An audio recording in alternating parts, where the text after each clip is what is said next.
अच्छा भाई, सुफियान भाई के बारे में आप लोगों को मैं बता चुका हूँ कि सुफियान भाई जो हैं वो एक व्लॉगर हैं और ट्रेन के साथ रेल फैनिंग इनका एक शौक है। बाकायदा BBC उर्दू जो है उन्होंने पूरी डॉक्यूमेंट्री बनाई थी इनके ऊपर, इनके प्रोफेशन के ऊपर, किस तरह से ये रेल फैनिंग को एज अ प्रोफेशन लेके चलते हैं और फुल टाइम वर्क इनका यही रेल फैनिंग है, और किस तरह से ये यूट्यूब के थ्रू अपनी मेन सोर्स ऑफ इनकम जो है इस रेल फैनिंग के थ्रू कर रहे हैं। तो भाई सुफियान भाई से हम पूछेंगे, क्योंकि सुफियान भाई ने सेलेक्ट जो किया था ऑप्शन अपना मक्का से मदीना जाने का, वो किया था एक बुलेट ट्रेन के थ्रू, जो कि अभी एक नई एडवांस ट्रेन टेक्नोलॉजी आ चुकी है मक्का में।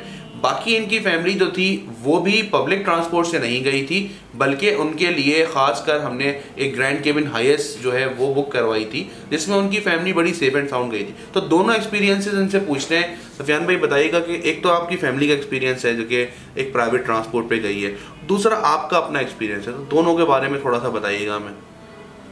देखें, ये जो हरमैन हाई स्पीड रेलवे, जिसे अरबी में कतार अल हरमैन अल सरी कहते हैं, ये सऊदी गवर्नमेंट ने शुरू की थी 2014 में बनानी शायद, और 2018 में शायद कंप्लीट हुई है।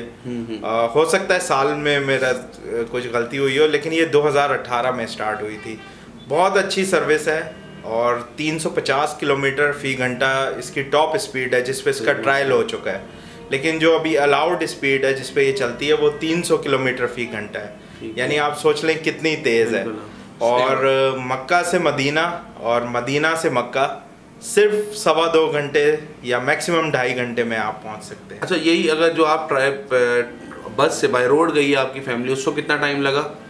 उसको टाइम लगा तकरीबन 4.5 घंटे। अच्छा, ये भी क्योंकि प्राइवेट ट्रांसपोर्ट पे गए इसलिए, क्योंकि अच्छा एक और चीज़ है इसमें, अगर आप पब्लिक ट्रांसपोर्ट से जा रहे हैं तो उसमें थोड़ा टाइम ज़्यादा लगता है, क्योंकि बसेस पहले फुल होती हैं एंड देन फिर वो मदीने की तरफ जाती हैं। तो सुफियान भाई आप बुलेट ट्रेन का बताएं, कैसा रहा एक्सपीरियंस? बुलेट ट्रेन का एक्सपीरियंस बहुत ही अच्छा था, और आपको ये बता दूं कि इसका टिकट फिक्स नहीं होता। जैसे हमारे पाकिस्तान रेलवेज में तो फिक्स कराए हैं ना कि कराची से लाहौर जाना है तो बिजनेस क्लास इतने का होगा। बिल्कुल हाँ। इनका मिनिमम फेयर जो है इकॉनमी क्लास का 119 रियाल है। मतलब आप जितनी जल्दी बुक करेंगे आपको उतना लोएस्ट फेयर मिलेगा। तो खैर मुझे 224 रियाल का पड़ा था ये, क्योंकि मैंने सिर्फ 2 दिन पहले बुक किया था। ठीक। और डबल हो गया फेयर पूरा। और जिस दिन जाना था, ट्रैवल करना था, उस दिन मैंने चेक किया था तो 272 आ रहा था, मतलब और महंगा हो गया था। तो इसलिए आप टाइमली बुक करें तो आप अच्छे फेयर में पहुंच सकते हैं। ये भी आपको बता दूं कि मक्का से मदीना के दरमियान सिर्फ 2 स्टेशन आते हैं, एक जद्दा का है और एक किंग अब्दुल्ला इकोनॉमिक सिटी है। तो हाजियों के लिए तो ज़्यादातर मक्का, जद्दा और मदीना ये 3 ही हैं। बाकी किंग अब्दुल्ला इकोनॉमिक सिटी तो उनके अपने बिजनेसमैन वगैरह के लिए। तो जद्दा स्टेशन की एक और ख़ास बात है, वहाँ से जद्दा एयरपोर्ट के लिए भी एक ट्रैक निकलता है। तो आप मक्का से जद्दा एयरपोर्ट भी जा सकते हैं, इस तरह मदीना से जद्दा एयरपोर्ट भी जा सकते हैं। तो ये आपने डिपेंड करना है, ये आपका डिपेंड करता है कि आपने कहाँ से कहाँ तक जाना है, वही टिकट आप परचेज करें। ये सिर्फ मक्का से मदीना या मदीना से मक्का महदूद नहीं है, आप इससे जद्दा एयरपोर्ट भी जा सकते हैं। तो जद्दा एयरपोर्ट जो हाजी इस पे जाएंगे तो मेन बिल्कुल आपके टर्मिनल के करीब ही आप उतर होंगे या बहुत ज़्यादा वॉक करनी पड़ेगी? वैसे मैं जद्दा एयरपोर्ट तो गया नहीं था, लेकिन ये जद्दा एयरपोर्ट के अंदर ही है। मतलब आप वहाँ आ गए तो अंदर ही उनके सिस्टम से आप अपने टर्मिनल पे पहुँच सकते हैं। अच्छा सुफियान भाई, ये भी बताइएगा कि जो ट्रेन थी इसमें वॉशरूम्स वगैरह क्या आपका जाने का इत्तेफाक हुआ कि कैसे बने हुए हैं पब्लिक ट्रांसपोर्ट के हिसाब से? क्योंकि एक देखा जाए तो है तो पब्लिक ट्रेन ना, तो कैसा एक्सपीरियंस था? क्या वो साफ़ सुथरे थे अगर हम इसको पाकिस्तान ट्रेन से कंपेयर करें? जी बिल्कुल, मैं आपको बताता हूँ। बल्कि आप मेरा अगर व्लॉग देखें, मैं पब्लिश कर चुका हूँ ऑलरेडी, उसमें बाथरूम का भी मैंने डिटेल्ड रिव्यू किया है। बहुत ही नीट एंड क्लीन वॉशरूम्स थे, और साथ में सारा ऑटोमेटिक सिस्टम उसका था। फिर इस तरह बेबी डायपर चेंजिंग टेबल वगैरह ये सारी चीज़ें थी। तो बहुत ही अच्छा एक्सपीरियंस। ये क्या एक ट्रेडिशनल था, मतलब कि टिकट खरीदा, ऐसे हम जाते हैं काउंटर पे गए, गर्दन डाली, टिकट लिया, प्लेटफॉर्म टिकट लिया, इस तरह था, या ये बिल्कुल एक अलग एक्सपीरियंस था जैसे होता है नॉर्मली जदीद मुल्कों में? देखें, इसके टिकट लेने के 2-3 तरीके हैं। सबसे पहला और सबसे आसान तो ये है, इनकी एक ऐप आती है गूगल प्ले स्टोर पे HHR के नाम से, HHR ट्रेन आप सर्च करेंगे वो आ जाएगी।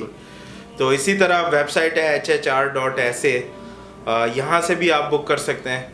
तो आपको जो डिटेल्स चाहिए होंगी वो आपको अपनी आइडेंटिफिकेशन यानी पासपोर्ट हम पाकिस्तानियों के लिए जैसे वो, और फ़ोन नंबर्स वगैरह, तो वो आप डालें, और क्रेडिट कार्ड हो या डेबिट कार्ड हो, वीज़ा और मास्टर कार्ड का, उससे आप पेमेंट करें, आपका टिकट बुक हो जाएगा। ओके। अच्छा सुफियान भाई, जो टिकट आपने ऑनलाइन बुक किया तो क्या आप उसका कोई प्रिंट आउट लेके गए, PDF यहाँ पे टिकट चेकर को आपने दिखाया, क्या किया आपने?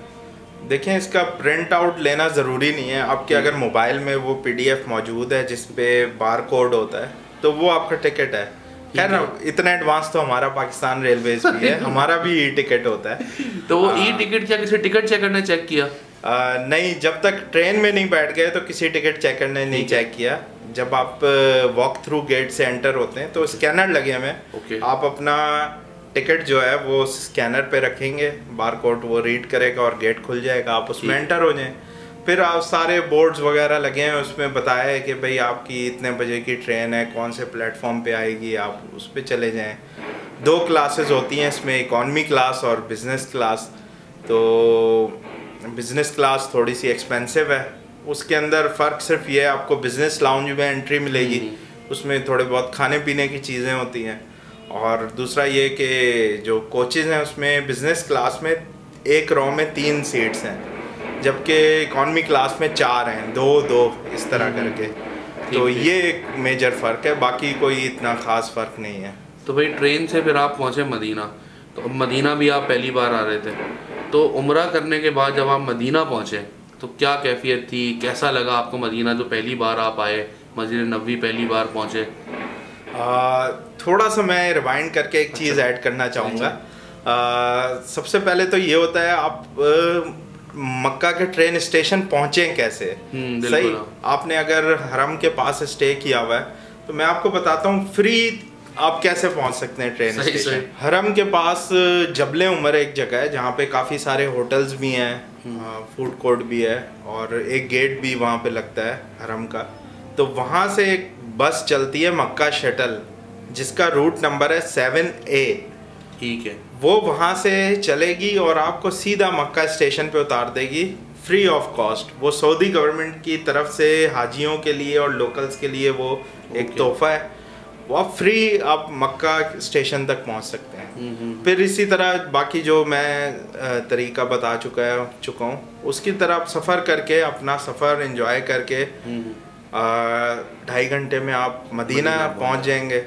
तो माशाल्लाह से मदीना पहुँचे, उसी तरह आप स्टेशन बिल्डिंग से बाहर निकलेंगे। यहाँ पे शटल सर्विस नहीं है, तो आपने अगर मस्जिद नबवी तक जाना हो तो आपको टैक्सी करनी पड़ेगी। ठीक ठीक। टैक्सी या फिर आपकी प्राइवेट कोई ट्रांसपोर्ट बुक है तो उसके ज़रिए आप चले जाएं। अच्छा, जो टैक्सीज़ के बारे में आपको एक इम्पॉर्टेंट चीज़ बता दूं कि जो बाहर टैक्सीज़ खड़ी होती हैं वो एक्सपेंसिव पड़ती हैं आपको। 50 से 60 रियाल या फिर 80 रियाल तक डिमांड करती हैं मदीना स्टेशन से मस्जिद नबवी तक का। तो एक करीम ऐप है जो पाकिस्तान में भी चलती है, वो अगर आप इंस्टॉल कर लें अपने सऊदी नंबर से, उसमें नया अकाउंट बनाएं, आपको डिस्काउंटेड राइड्स भी मिलेंगी और फेयर भी उसका कम होगा। तो मुझे जो पड़ रहा था वो 45 रियाल का पड़ रहा था और साथ में डिस्काउंट करके वो 30 रियाल तक हो, यानी 30 रियाल में मैं मदीना स्टेशन से मस्जिद नबवी तक पहुँच गया। ठीक, तो अब मस्जिद नबवी का एक्सपीरियंस वो बड़ा इंपॉर्टेंट है, क्योंकि ज़ाहिर सी बात है जो लोग नहीं जा सकते कम से कम शायद आपके बताने से वो उसको तसव्वुर में चले जाएं कि कैसा रहा आपका वो पहला एक्सपीरियंस जब आप मस्जिद नबवी पहुँचे। देखिए, मस्जिद नबवी ये भी आपने बात की है तो मेरे रोंगटे खड़े हो गए एकदम से। लफ्ज़ों में बयान नहीं कर सकता जब बंदा अपने आका दो जहां के बिल्कुल पास पहुंच जाए तो वो मंज़र ही अलग होता है। आप मस्जिद नबवी में एंटर हो, मैं इस वक्त वाकई में कैफियत वो बयान नहीं कर सकता, दोबारा से आ रही है मेरे ऊपर। तो वो मंज़र ही अलग होता है। मैं पहुंचा था वहाँ पे फ़र्स्ट टाइम, उस वक्त रात हो चुकी थी, मतलब अंधेरा हो गया था, मगरिब हो चुकी थी। तो उस वक्त जब मैं गया हूँ, मौसम भी थोड़ा ठंडा है मदीना का मक्के के मुकाबले में, तो वो एक वाइब भी अलग थी। अच्छा सुफियान भाई, मस्जिद नबवी के अंदर आपका जो होटल था वो बिल्कुल करीब था, बिल्कुल सहन के साथ ही था एक तरह से, तो आप बताएं कैसा था वो? तो ये होटल कौन से गेट नंबर के पास था और क्या नाम था उसका? मदीना शरीफ में जो हमारा होटल था वो भी मूव एंड पिक ही था। ठीक है। उसका नाम था पूरा Anwarul Madina move and pick. ठीक ठीक। उसकी खासियत ये है कि लेडीज़ गेट के पास है, तो आपके ग्रुप में अगर लेडीज़ ज़्यादा हैं, ख़ासतौर पे बुज़ुर्ग ख़वातीन, तो उन्हें बहुत आसानी हो जाती है। बिल्कुल। और मदीनातुल मुनव्वरा में एक और चीज़ आपको पता ही है कि जैसे रियाजुल जन्नह है, जिसे ज़मीन पे जन्नत का टुकड़ा कहा जाता है, वहाँ पे अगर आपने नवाफिल की अदायगी करनी है तो उसके लिए भी आपको परमिट ज़रूरी है, और वो भी नसो कैप जो मैंने पहले बताई थी उसके ज़रिए ली जा सकती है। ठीक ठीक ठीक। तो उसके स्लॉट्स बहुत ही ज़्यादा लिमिटेड होते हैं, क्योंकि वो एक लिमिटेड सी जगह है, बहुत ज़्यादा लोग उसमें आ नहीं सकते हैं। तो जिन डेट्स में आपने जाना है आप उस पर सर्च करते रहें, अपना अकाउंट बना लें, जैसे ही आपको ई वीज़ा नंबर मिलेगा आप उस पर अकाउंट बना सकते हैं। फिर आपकी आइटनरी के मुताबिक जो डेट्स आपकी मदीना शरीफ में बन रही हैं, उस डेट में किसी में भी आपको कोई भी स्लॉट मिल जाए, आपने उसको बुक कर लेना है, बेशक वो रात 2 बजे की हो। हमें भी रात के 2:30 बजे की स्लॉट मिली थी। अच्छा। तो हमने उसे अवेल किया, क्योंकि जाहिर सी बात है अगर ज़मीन पे ही जन्नत के टुकड़े में आपको नमाज पढ़ने की जगह मिल जाए तो इससे अच्छी बात और क्या हो सकती है। और रियाजुल जन्नह जो है वो बिल्कुल गुंबद खिजरा के नीचे वाक़ है।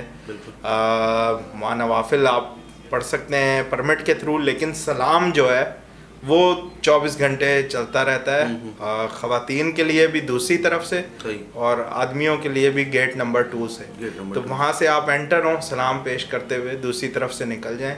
उसमें आपको वो नवाफिल नहीं अदा करने देंगे, वो सिर्फ आपने चलते हुए पास कर जाना है। अच्छा सुफियान भाई, आपका उम्रा माशाल्लाह अल्लाह ताला कबूल करे, आपकी सारी फैमिली का उम्रा कबूल करे, हमारी दुआ है। और आपको बार बार दुआए अल्लाह ताला, ये जो एक्सपीरियंस आपका हुआ, ये जो खुशी आपके चेहरे पे है, हमारी दुआ है कि अल्लाह ताला इसको बार बार आपको नवाजे कि आप बार बार जाएं, क्योंकि बहुत सारे लोग हैं इसी दुनिया में हमारे इर्द गिर्द मौजूद हैं जो साल में कई दफ़ा उम्रा करने जाते हैं। तो हमारी दुआ है कि अल्लाह ताला उन जैसा कुछ नसीब हमें भी बना दे, आमीन। अब एक आपसे हम बात पूछेंगे भाई कि अगर कोई उम्रा बुक करना चाहे तो वो किस तरह से करे और क्या लाएअमल तैयार करे, वो अपना किससे बुक किया जाए उम्रा? देखिए, उम्रा बुक करते हुए आपका जो ट्रैवल एजेंट है वो रिलायबल होना चाहिए, क्योंकि कोई भी चीज़ मिसहैप होती है तो उसका इफ़ेक्ट आपकी पूरी ट्रैवल प्लान पे पड़ सकता है। तो कोशिश करें कि किसी अच्छे भरोसे वाले ट्रैवल एजेंट के पास जाएं, और मेरे जो भरोसे का ट्रैवल एजेंट था वो जोश टूर्स का जो जबले नूर प्रोजेक्ट है उम्रा के लिए, वो था।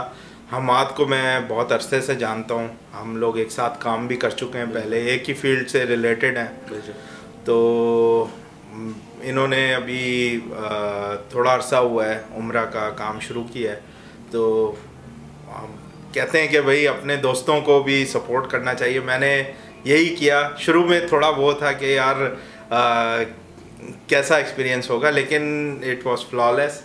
माशाल्लाह से मुझे कहीं परेशानी नहीं हुई, हर चीज़ वीज़ा जनरेशन से लेके होटल्स सब कुछ ए बन रहा माशाल्लाह। तो आपका शुक्रिया अदा करना, बहुत बहुत सुफियान भाई, थैंक यू सो मच। और सबसे बड़ा शुक्रिया ये कि आप दोबारा हमारे ऑफिस आए, अपना पूरा एक्सपीरियंस हमारे साथ शेयर किया, और इंशाल्लाह हम उम्मीद करेंगे कि दोबारा भी आप कभी भी जाएंगे तो आप हमसे ही बुक कराएंगे। ज़रूर जी, बिल्कुल इंशाल्लाह ताला में। चल अच्छा भाई, ये सुफियान भाई ने हमारे साथ अपना पूरा एक्सपीरियंस शेयर किया।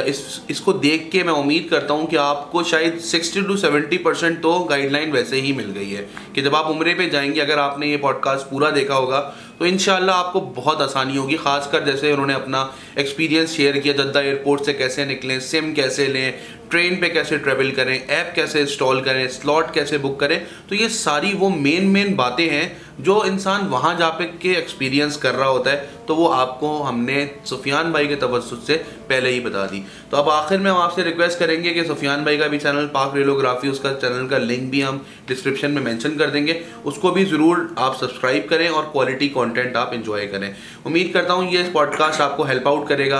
अपनी फीडबैक से रिलेटेड आप हमें कमेंट सेक्शन में ज़रूर बताइएगा। बाकी हमें buymeacoffee.com के ऊपर या फिर फेसबुक पे स्टार्स भेज के ज़रूर सपोर्ट करें ताकि हम मज़ीद क्वालिटी कंटेंट बना सकें। अपना बहुत ख्याल रखिएगा। अस्सलाम वालेकुम।